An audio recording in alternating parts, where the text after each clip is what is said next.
The following is a Michigan sesquicentennial year presentation. Okay, come on. Bring it here. Good boy.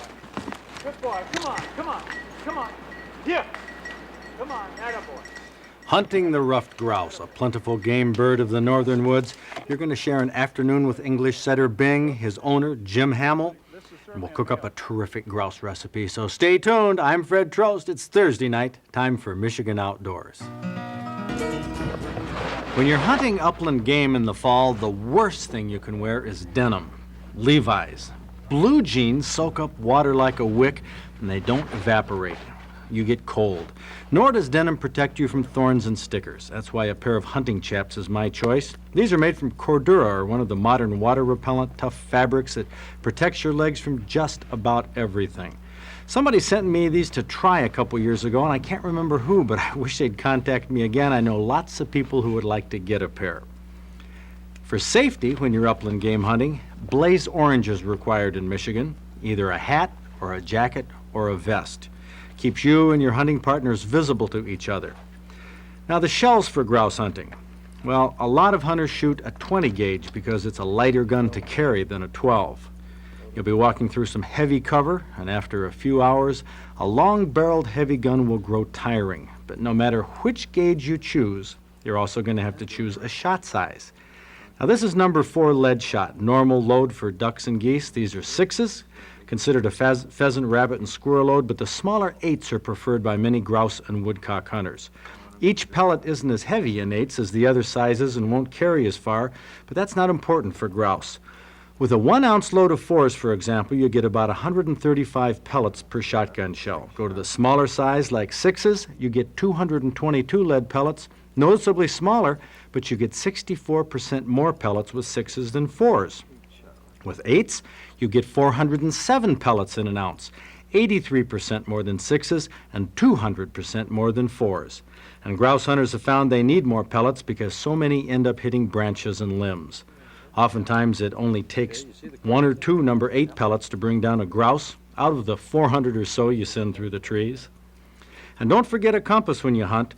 More than one entire hunting party has lost its bearings. I've been in some of those groups. Double barrels, popular grouse guns, improved and modified chokes. Over and unders are also fashionable and safe. Everybody can rest easy when your gun is broken and the shells are exposed. Today, we hunt with DNR biologist Jim Hamill, who's an expert grouse hunter. In the fall period such as this, birds will spend the evening, nighttime hours in very thick stands in the Upper Peninsula here, oftentimes conifer stands. They'll be huddled against or at the base of a balsam or spruce tree all night long, or will be in stands of grasses, heavy grasses that are underneath aspen stands. They'll often roost in those stands during the night. In the morning, usually the bird starts moving about an hour after dawn. They will be looking for food immediately after the sun gets up, and often you'll see those birds out on tote roads picking up strawberry leaves, and also clover is very important at this time of the year. So walking those tote roads is often very effective for grouse hunters who do not have dogs, especially an hour or so, hour and a half after dawn. That's a good time to look for the birds. And then again, just before dark, the birds will be out feeding very heavily again on that green vegetation. We found grouse on the edges of a clover field late in the afternoon. Attaboy. Okay. Face full of grouse. Good boy. Sit. It helps to have a good pointing dog for grouse. The classic in Michigan is an English setter. They're stylish, energetic, well-mannered, and they retrieve. Bing is one of Jim Hamill's experienced setters, and while you can be successful without a dog by learning the habits of grouse, a dog makes the hunt that much more enjoyable. To find out what an upland bird like grouse has been eating, peel back the breast feathers and open the crop. That's the food storage bin that's gathered to put the food in that's gathered quickly before it passes into the digestive system. Like Jim said, we'd find clover, strawberry, leaves, and buds. At this time of the year, it will be primarily green leaves yet. One sort of trick that I've found is that a lot of the aspen will lose their leaves earlier, except for the very youngest stands that are like 1 and 2 years old, very young stuff, which will keep their leaves longer in the fall. And I've found that the ruffed grouse will be out in those stands in the evening, just before dark, and it's almost like hunting in on a football field, because their birds are right out, very much exposed to predation, yet they need those green leaves, and they'll be out in that very young aspen. Most hunters don't even consider looking for them there. I just blundered onto them because my dogs found them there several years ago and have done very well in those stands just before dark.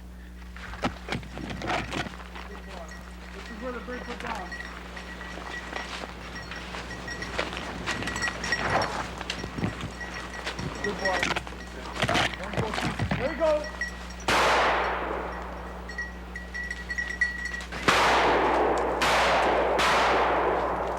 Get her. 3 ounces of lead on that guy. About 90 to 95% of a grouse's life is spent walking on the ground. You know, it's been said by some people that a flying grouse is a grouse in trouble, and I think that basically is true. Those birds don't fly unless they absolutely have to.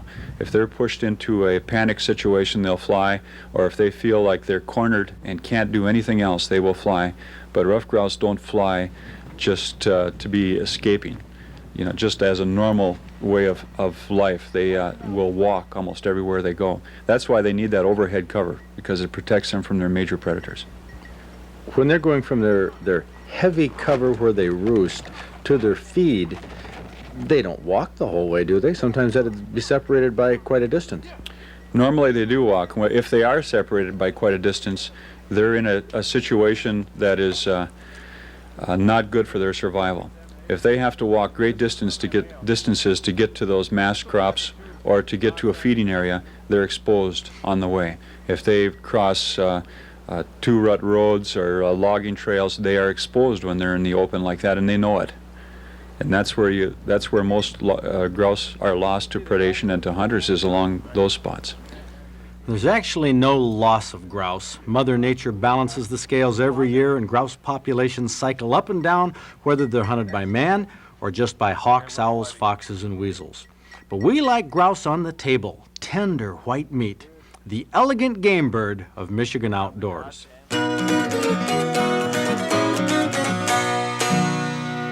Good year for grouse hunting, and more to come. In the North Country, we were hunting around Iron and Dickinson County, by the way. Duck hunting, well, in the South, Real Hunting Outlet in Trenton says the local ducks have moved out. The flights haven't come in yet, kind of slow, but walleye anglers are getting 5 to 6 pounders. John Clevenger says, easy limits a steelhead on the St. Joe River. Lakeland Outfitters at Whitehall says they're getting steelhead, menominee, and perch are washing up on the piers. Anglers are picking them up during the rough weather.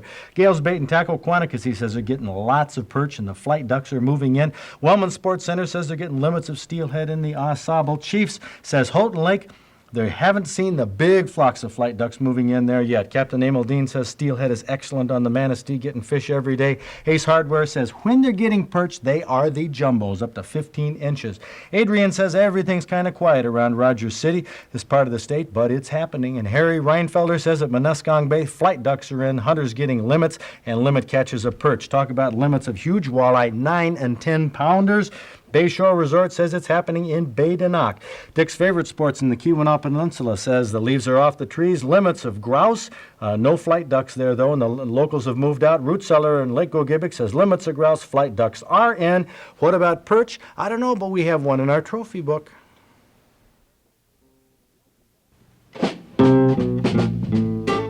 There's no question as to where Harold Endert from Marinisco caught this perch.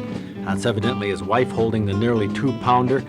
They got it certified on the scales at the Lake Gogebic Grocery. 1 pound, 15 ounces. Harold caught it earlier this month in Lake Gogebic, trolling a crawler in the morning. And here's a southern Michigan buck that has a typical, very symmetrical 10-point rack. That deer weighed 195 pounds dressed. Keith Rouse from Holt took it 3 weeks ago in Eaton County with his bow. And this happy hunter lives in Eaton County, but he showed up at our Stroh's Hunting Awards banquet in February without his big buck. But he did have some interesting pictures. Scott Randall from Eaton Rapids. Must be having that 10-pointer mounted, huh? Yep, it's getting mounted right now. I do have pictures, though. You got pictures. I imagine a lot of pictures. That's your deer camp? Yeah, this is our deer camp here. This is the first time in a long time that my brothers and I have gotten together, and this is what happened when we did get together. This is both my brother's first deer. It's my older brother's 8-point buck here, my 10-point, and my little brother got a 6 and a 4. Wow, you had quite a season up in Charlevoix County? Yep. Bucks are tough to come by up there sometimes. Yeah, they're tough. Congratulations, a whole slew of them got their first deer. That was opening day for Scott Randall from Eaton Rapids. Now that's the way to deer hunt. Enjoy it with your family and friends. The big bucks are a bonus. But speaking of big bucks, look at this. We just got in this award winner taken by Phil Leonard from St. Ignace. Taxidermist Randy DeZormo scored it. He said it has 18 points an inch or longer, and hanging a 1-inch tube, it might hold as many as 22. The longest tine, listen to this, 14 inches long. Phil Leonard could very well take the honors this year on Big Buck Night. You'll see more of him. But for starters, let's name him our Michigan Outdoors Trophy Whitetail Hunter of the Week. Outdoors Forever received an award last week from the State Handicapper Association of Public Employees. That honor was the Jim Newbacher Award, given to Fred Trost and Roger McCarville. They were chosen to receive it because of Michigan Outdoors' positive portrayal of handicappers on television. Fred Trost's Michigan Outdoors is just completing its 6th year on PBS this week, thanks to the support from you viewers and the PBS network. We're all looking forward to next week and the beginning of our 7th year. An anti-hunting effort to stack the Massachusetts Game and Fish Commission with anti-hunters failed last year, but Free Press outdoor editor Tom Opry explains why he thinks it can become a popular anti-hunting strategy. Bodies. And one way, to kill hunting, if you can get control of those bodies, is to regulate it to death. Just to make it so inconvenient to go out and try to hunt wild game that people hang their guns up and say, the heck with it, I'm going to go play golf. So in that respect, I think it's a danger. The Massachusetts bill didn't pass, but the DNR director there said, listen, if they come up with a less radical approach next year, it might be a lot harder to stop. I think that's a tactic a lot of anti-hunting groups are beginning to adopt because, believe me, they are well coordinated across the country, and sportsmen are not.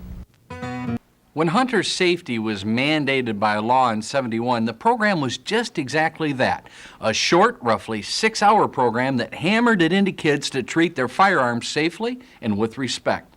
Now, the program worked too. Hunting became statistically much safer. But now, that program has changed. They call it hunter education, and the courses offered often last 15 to 20 hours and include resource management, biology, survival skills, and ethics. Now, it's all good stuff, but it's far beyond the scope of hunter safety. And because it takes more time to teach it, there are fewer instructors, and fewer classes are offered, and there's less of a chance for kids to get the certificate they need to buy a hunting license. Now, parents complain to me that they can't find classes open. Instructors privately say that they skip a lot of the non-safety material.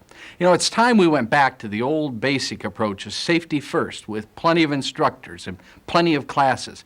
It was a fundamental approach that worked well until somebody fixed it. Sweepstakes. Anybody can qualify. All of our members automatically qualify. David Oming from Saginaw won our big prize in this last issue. 2 days at Lost Arrow Lodge, all the accommodations in the restaurant, the lounge, overnight, plus 2 days of bow hunting. Avery Sterling's Lost Arrow Lodge. Congratulations, David Oming. Also in the digest, all of our mailbag questions and answers, including this one on fish. From Michael Cowles of Manton, he says, I've stumped many a fellow fisherman with this question and have yet to find an answer. Is there a record of a muskellunge having been taken through the ice in Michigan waters by other than a spear? I've caught many muskie, but never through the ice, nor have I heard of it. I'm sure it must happen, but it must be extremely rare. Well, it may be rare, Michael, but when we were ice fishing, and we were doing some spearing and some tip-up fishing with Mike Copenhaver in Hamlin Lake near Ludington a couple years ago. The tip-up went off, Mike grabbed the line, hauled it up, and lo and behold, what you're going to see here is a muskie coming through the ice. Now, most muskie, Great Lakes and northern muskie, they don't strike as well as pike, and they're quite sluggish in the winter, and they're not normally taken on hook and line. This is a tiger muskie, a cross between a northern pike. See the stripes on its sides? That one hit that bait. But you know, I went to our Fish and Wild Game Classics, not just our recipes in here, but we have all the listing of all of our hunting and fishing award winners. I haven't been able to find one record of a record-sized muskie being taken on hook and line. It's rare. Now let's see if you folks were paying attention to our grouse feature. Answer this question in our outdoor quiz.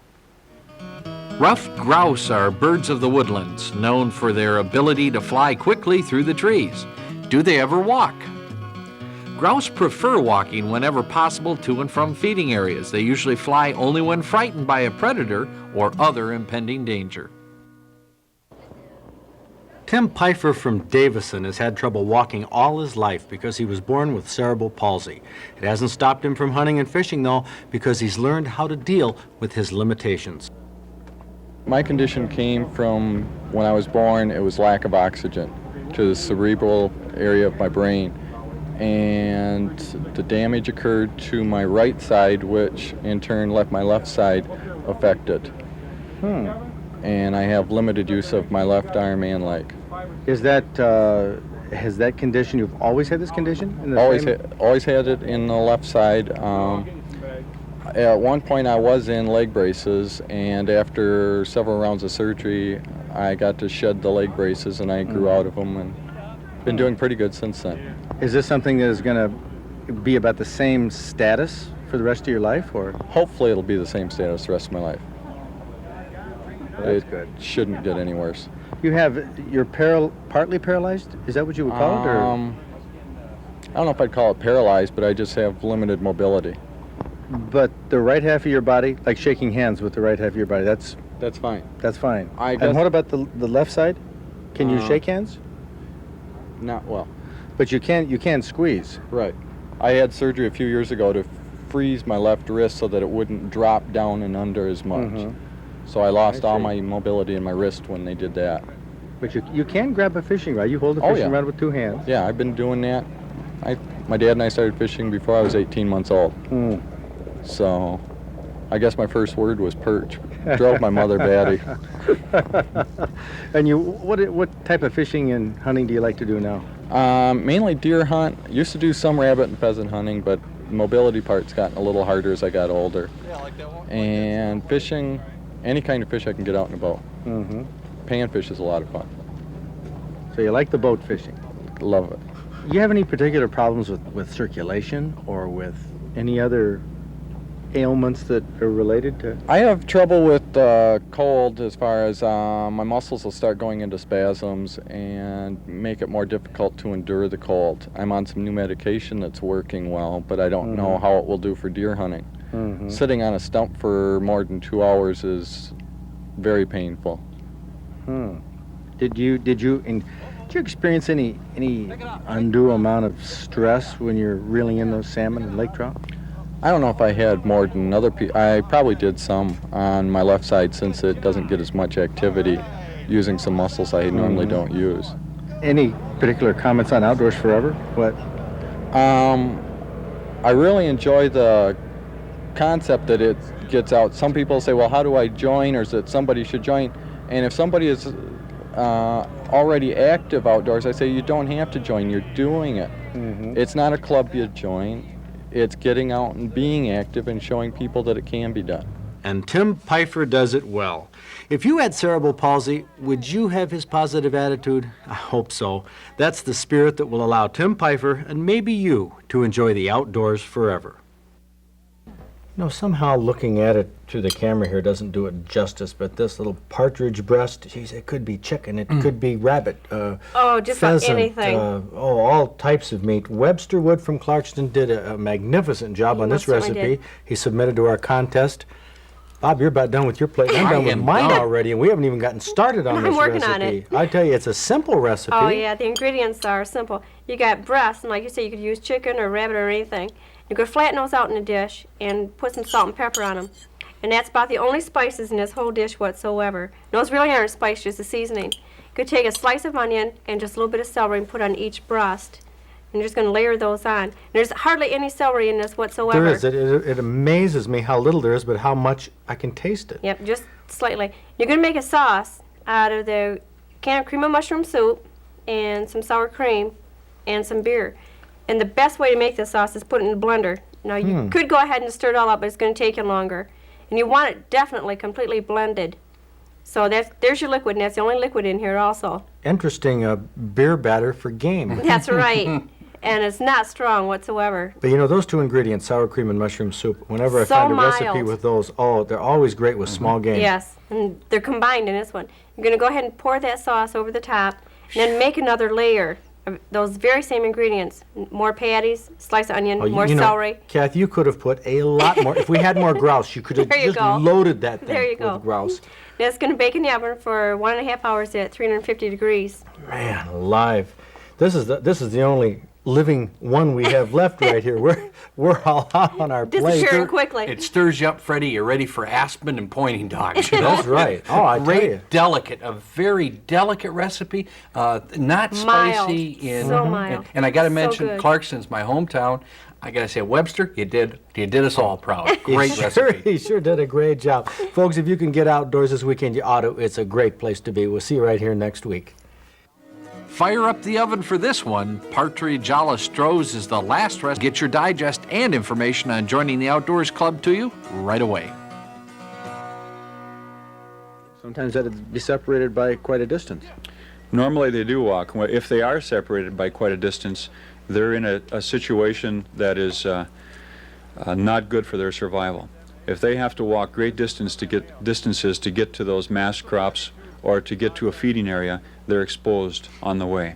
If they cross two-rut roads or logging trails, they are exposed when they're in the open like that, and they know it.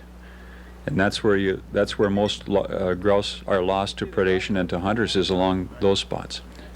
There's actually no loss of grouse. Mother Nature balances the scales every year, and grouse populations cycle up and down, whether they're hunted by man or just by hawks, owls, foxes, and weasels. But we like grouse on the table, tender white meat, the elegant game bird of Michigan outdoors.